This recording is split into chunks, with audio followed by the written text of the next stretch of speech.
The world dissolved into a cataclysm of noise and pressure. One moment, the jungle was a suffocating blanket of humid silence, broken only by the squelch of our boots in the mud and the rustle of unseen things in the canopy.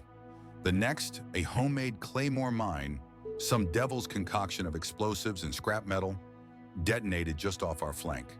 The blast was a physical blow, a giant's fist that knocked the air from my lungs and sent a shockwave of raw sound through my bones. Dirt, leaves, and splintered wood rained down around me. Through the ringing in my ears, I could hear the yelling, the incoherent screams of shock and rage that are the universal language of an ambush. Instinct, hammered into me through endless drills, took over. I hit the ground, my body automatically seeking the meager cover of a shallow depression in the earth, my hands protectively clutching my radio set. Between me and the forward observer lay a space of green, violent chaos. My one and only job was to bridge that gap with a signal, to call down the thunder of the guns and give us a chance to live. It felt like a lifetime ago, yet it was only a matter of months since I had first stepped into this world of heat and noise. The ramp of the C-130 Hercules lowered onto the tarmac at Toan Thang Air Base, and the air that rushed in was a physical entity. It was a solid wall of heat, thick with the smells of jet fuel, cooking fires, and something else, something acrid and metallic I couldn't yet name. I was a 22-year-old country boy from New Zealand, a place of green hills and quiet towns. This was another planet. The scale of it was staggering. I stood under the massive wing of the transport plane, feeling small and utterly insignificant as the machinery of a superpower's war roared around me. Phantoms and voodoos, sleek predators I had only ever seen in magazines, taxied past with a ground-shaking thunder that vibrated through the soles of my boots. It was a dream come true for a boy interested in aviation, but it was a dream laced with a heavy dose of intimidating reality. Then I saw something that stopped me in my tracks. A Voodoo fighter jet, its twin engines shimmering with heat, was being piloted by an African American. From everything we had seen in the movies, everything we had gleaned about America from thousands of miles away, this seemed impossible. Our understanding, simplistic and born of distance, was that Black Americans were second-class citizens. The idea that one would be entrusted with such a sophisticated and lethal piece of technology was a genuine surprise. It was a crack in my preconceived notions of the world, my first indication that nothing here would be as simple as I had imagined. Later, reading about the struggles of men like the Tuskegee Airmen, I would understand the immense journey that pilot must have taken to be in that cockpit. But in that moment, he was just a symbol of how little I truly knew. From the overwhelming chaos of Toan Thang, I was flown by a Royal Australian Air Force Caribou to our task force headquarters at Nui Dat. The name meant small hill, and it was just that, a dot on the map in the heart of Phuoc Tuy province. There was no formal briefing, no grand welcome. It was more like a family reunion. Men I had trained with back in New Zealand greeted me with handshakes and questions about how things were back home. It was a strange and comforting piece of normalcy in a profoundly abnormal place.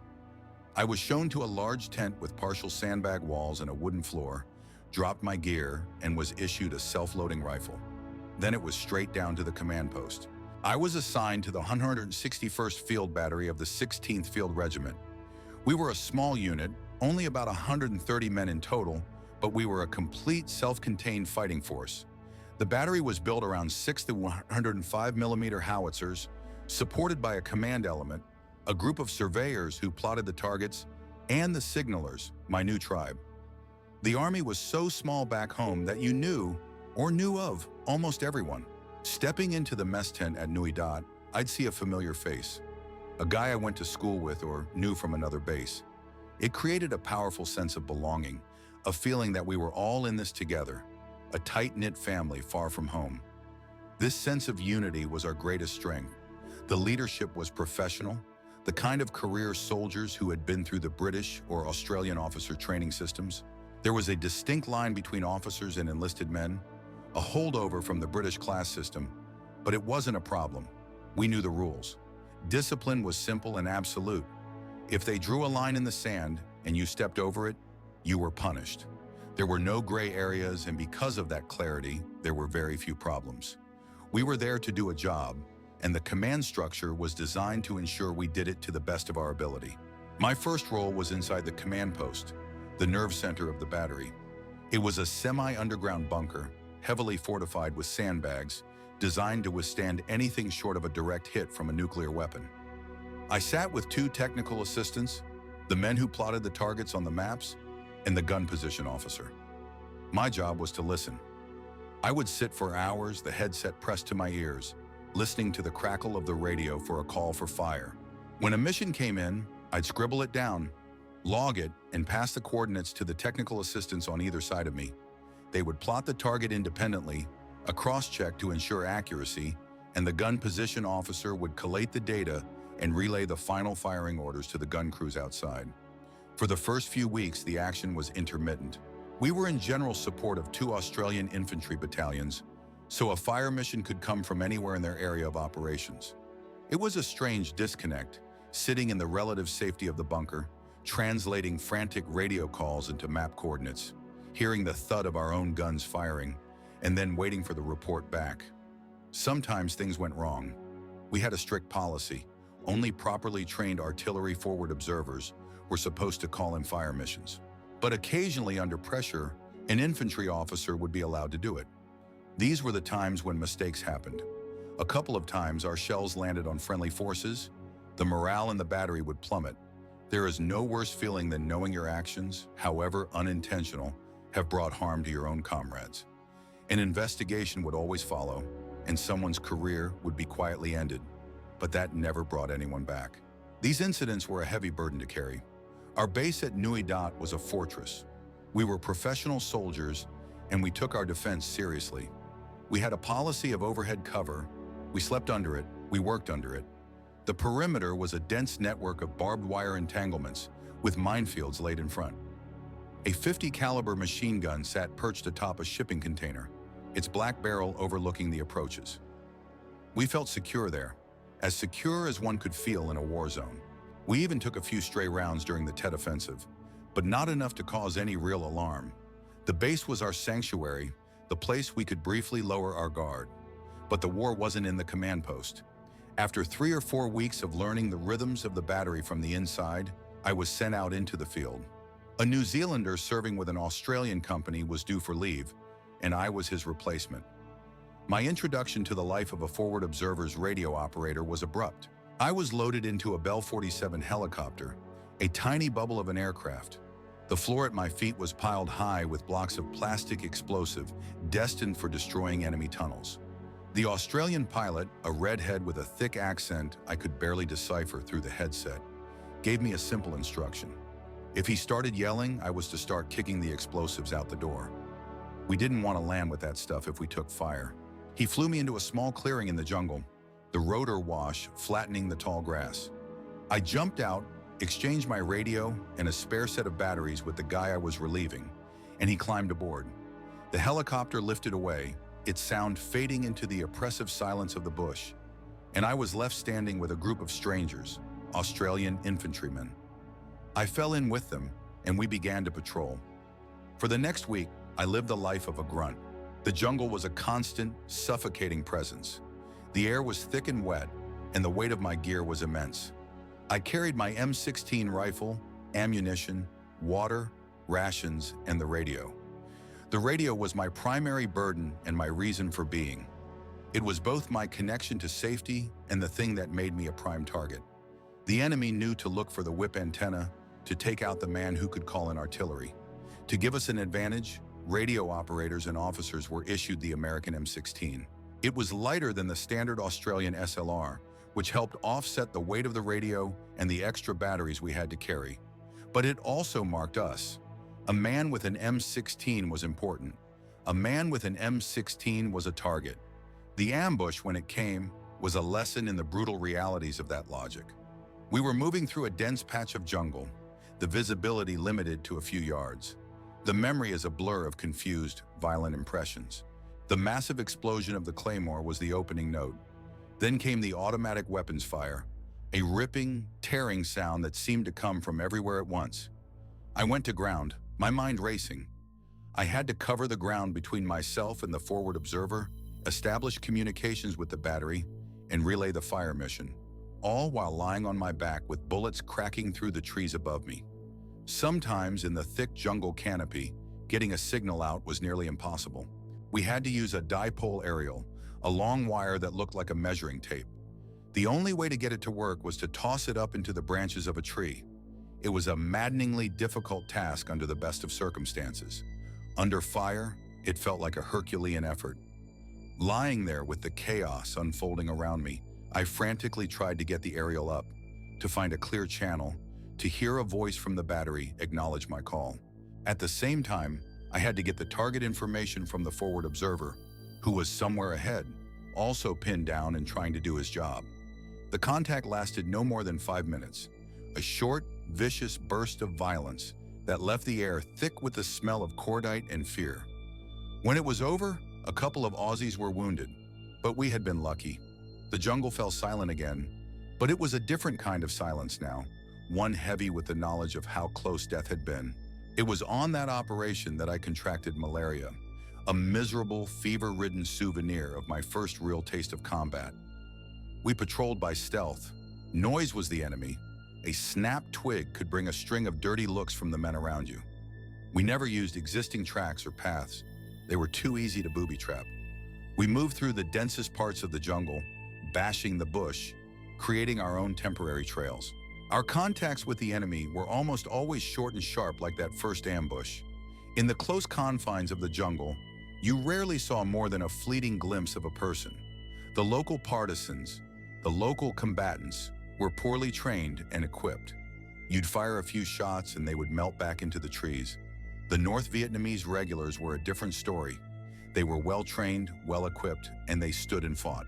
They were professionals just like us, and they commanded a grim respect. My world was the radio. I operated 2 of them. One was tuned to the infantry company's frequency, so I could monitor their movements and communications. The other was on the battery frequency, my lifeline to the guns. Every couple of hours, we would send a lock stat, a location statement, back to the battery in code so they could track our progress on their maps. This constant need for communication made me an expert in the temperamental nature of radio waves in the jungle. I knew just by the terrain what the signal strength would be like, whether I'd need the whip antenna or the more difficult dipole. In April of 1968, our tactics changed. We had been successful in clearing much of Phuoc Tuy province of any significant enemy presence, so the High Command decided to send us northwest of Saigon, up near the Hobo Woods. This was the beginning of Operation Toan Thang. They put us on a road that was a known infiltration route between the Cambodian border and Saigon, and told us to clean up the stragglers from recent attacks on the capital. The problem was, the main enemy force hadn't gone past us yet. We weren't catching the stragglers. We were standing in the path of the entire North Vietnamese advance. This led to the Battle of Cora. At this point, I was back with the battery, working as a command post radio operator.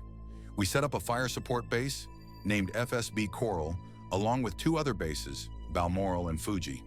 We were in the middle of nowhere, carving a temporary fortress out of the jungle.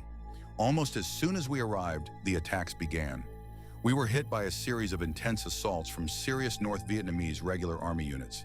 For 3.5 weeks, it was the most intense, sustained combat the Australians had faced in the entire war. The nights were filled with the crump of incoming mortars, the whoosh of rockets, and the terrifyingly random whistle of artillery shells. We had Australians killed right beside our gun pits. We had Americans killed on the other side of us. And yet, through some combination of luck and skill, the 161st Battery suffered no fatalities. We dug ourselves in with a speed and efficiency born of absolute necessity. Every man knew his life depended on how fast he could fill a sandbag, how deep he could dig his trench. The work was relentless, fueled by adrenaline and the constant, visceral threat of being overrun. Our guns were in constant action, their deafening roar a comforting counterpoint to the incoming explosions. We fired in support of the infantry, we fired defensive patterns around our own perimeter, and we fired at anything that moved in the darkness beyond the wire. I saw men get hit by shrapnel from RPGs. I was shelled by enemy artillery, but our little pocket of the battlefield held. It was the nastiest scrap we were ever in, a brutal, grinding battle of attrition. When it was finally over, the Australians had lost 25 men. It was a heavy price, but given the intensity of the fighting, it could have been so much worse. We had held the line. Life settled into a strange routine, punctuated by moments of extreme terror. I remember one incident with our Vietnamese interpreter. We were in a contact, and in the heat of the moment, he yelled something out in Vietnamese. I didn't know what he said, but it sent a shock of pure rage through me. I didn't know if he was giving away our position or just panicking, but I couldn't take the chance. I shoved the barrel of my M16 under his nose and told him in English that if he made another sound, I would kill him. He had come from the north and understood a little French, so I repeated the threat in the bits of the language I knew. I told him he would be dead if we took any more fire because of him. It was a brutal, ugly moment, born of the complete mistrust we had for anyone who wasn't one of our own. It's a mistrust that to some degree has stayed with me. We rarely interacted with the Australian and New Zealand Special Air Service, the SAS. They were the ghosts of the battlefield, operating in four-man patrols deep in enemy territory, gathering intelligence. We only knew they were out there when a request for artillery fire into a certain area was denied without explanation. It meant an SAS team was nearby. They were a nuisance on occasion. Once, a helicopter that was supposed to be moving our guns was diverted to extract an SAS patrol, leaving half our battery sitting in one location and half in another. A logistical nightmare that could have been deadly, but they were incredibly effective. I remember one airmobile assault we did. We were dumped by helicopters into a landing zone, only to be told afterward that an SAS patrol had been there a few days earlier. Their two helicopters had barely touched the ground before taking fire from the surrounding bush. They didn't even get out. They just lifted off and flew away, having found exactly what they were looking for: confirmation that the area was hot. It would have been nice to know that before we landed. I kept a small diary for a while in a little logbook, jotting down notes from mid-April through May.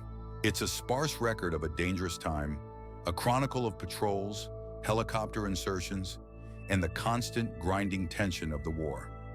Our air support was a mix of Australian and American assets. The Aussies had 9th Squadron with their Iroquois helicopters, the workhorses that moved us around the battlefield. They also had a reconnaissance flight with small Bell 47s. Most of my trips were in the Iroquois, though I flew in a Chinook a couple of times. When we needed close air support, the heavy stuff, the call went out to the Americans. It was a system that worked its way up the chain of command, from the company to battalion headquarters, and then out to the U.S. Air Force. I never called it in myself, but I had a front row seat. I would just stand there with my mouth open, watching A-37s, F-100s, and F-4 Phantoms roll in, delivering their devastating payloads with a terrifying roar. It was an awesome and humbling display of power. The very landscape was a weapon. I saw the results of Agent Orange missions. Great swaths of jungle turned brown and skeletal. They were trying to deny the enemy cover, to clear the foliage so we could engage them more effectively. Most of those defoliation missions were just starting as my tour was progressing, the full, devastating effects not yet truly visible. They also tried a jungle clearance program, just bulldozing massive tracts of land, creating wide, open fire lanes. But all it really did was create highways for everyone, us and the enemy, to move through the jungle more quickly. We all knew the M16 we carried was a compromise. It was a darling little weapon to carry, lightweight and easy to maintain, but it didn't have the stopping power of the SLR. The 5.56 6mm round was small and fast, but the 7.62mm NATO round fired by the SLR was a hammer. I remember a demonstration back in training. They filled a 4-gallon kerosene tin with water and shot it with an SLR. It punched a neat little hole on one side and blew the entire back of the can out. Then they put a 12-inch thick hardwood railway sleeper in front of another can and fired again. The round went straight through the sleeper and blew the back out of the can behind it. The instructor told us the only real protection from a 7.62mm round was dirt, and lots of it. A tree was no protection at all. Knowing the enemy carried AK-47s, which fired a similar 7.62mm round, gave you a healthy respect for staying as close to the ground as possible. My tour lasted just over 12 months. In all that time, I never spent a single night away from the military system. My only breaks were a week of R&R in Hong Kong, a night in Saigon on my way back from the hospital in Cam Ranh Bay, after recovering from malaria, and a couple of nights at the Peter Badco Club in Vung Tau. My world was the base camp and the jungle. I had almost no interaction with Vietnamese civilians, save for that one ugly moment with the interpreter.